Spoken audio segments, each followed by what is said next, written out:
शुरू अब बोलो। हम लोग जसपुर जिला से आए थे भैया।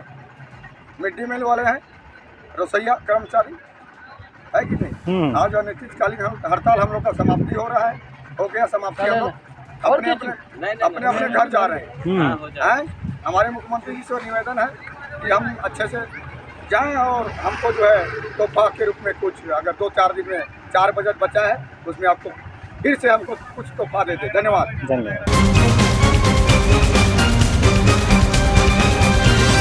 आज बात उन हाथों की जो रोज हजारों बच्चों के लिए चूल्हा जलाते हैं, लेकिन जब उनके अपने घर का चूल्हा जलाने की बारी आई तो उनकी आवाज शायद सत्ता के गलियारों तक नहीं पहुंच सकी। नमस्कार, आप देख रहे हैं एडिटर जी न्यूज और मैं हूं आशुतोष शर्मा। आज की बड़ी खबर छत्तीसगढ़ प्रदेश रसोइया संघ से जुड़ी हुई। लगभग 2 महीनों से अपनी मांगों को लेकर आंदोलन कर रहे प्रदेश भर के रसोइयों ने आखिरकार अपना आंदोलन समाप्त करने का फैसला ले लिया। जी हां, बीते करीब 2 महीनों से हजारों रसोइया अपनी मांगों को लेकर धरने पर बैठे थे। ठंड के मौसम से लेकर बदलते मौसम तक उन्होंने लगातार संघर्ष किया। मानदेय वृद्धि, स्थायीकरण और सामाजिक सुरक्षा जैसी मांगों को लेकर वे सरकार से लगातार गुहार लगाते रहे।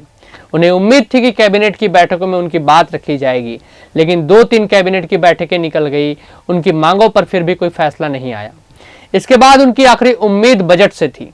बजट के दिन रसोइयों ने उपवास भी रखा, हवन भी किया और भगवान से प्रार्थनाएं भी की कि शायद इस बार उनकी मेहनत रंग लाएगी, लेकिन सरकार ने उनके हित में कोई घोषणा नहीं किया। लेकिन बजट में इस बार भी उनके लिए कोई ना आने से रसोइया संघ हताश हो गए। और सुनिए रसोइया संघ के प्रदेश अध्यक्ष ने क्या कहा। छत्तीसगढ़ स्कूल मध्याह्न भोजन रसोई संयुक्त संघ का 3 सूत्री मांग को लेकर के 29 दिसंबर से हम लोगों ने अनिश्चितकालीन धरना रायपुर तोता मैदान पर बैठे थे। और हम लोग का जो 3 सूत्री मांग है कि पहला मांग है कलेक्टर दर और दूसरा मांग है स्कूलों में दर्ज संख्या बच्चों की कम होने पर रसोई को निकाल दिया जाता है, उस पर बंद किया जाए, और तीसरा मांग है रसोई को पूर्णकालीन किया जाए। ये 3 सूत्री मांग को लेकर के हम लोगों ने 2 महीना तक के 60 दिन तक के हम लोगों ने अनिश्चितकालीन धरना पर बैठे और उसमें सरकार 2 महीना तक के किए, उसके बावजूद भी कोई भी हम लोग से सकारात्मक निर्णय नहीं लिया हम लोग की मांग पर। और हमारे तो 2 बहनें दीदियों की भी मौत भी हो गई और कई लोग बीमार से पूरा त्रस्त हो रहे थे। आए दिन रोज 5 आदमी 6 आदमी को रोज हम लोग एम्बुलेंस से ले जा रहे थे। इतने सब परिस्थिति होने के बाद भी 2 महीना में सभी रसोइया के जो पैसा कौड़ी है ये सब चीज़ में परेशानी आ गई, तो पर भी सरकार नहीं सुनी। सरकार को हम संवेदनशील सरकार है बोल करके हम लोग भरोसा किए थे, लेकिन सरकार आज हमारी भरोसा को बिल्कुल तोड़ दिया। और इस भरोसा तोड़ने के कारण हम लोगों ने बिल्कुल इस सरकार के जो नीति से हम लोग हताश निराश हो गए। और जो पहला बजट तक के हम लोगों ने देखा, पहला बजट में भी उन लोगों ने शासन के माध्यम से हम लोग की मांग को कुछ नहीं रखा।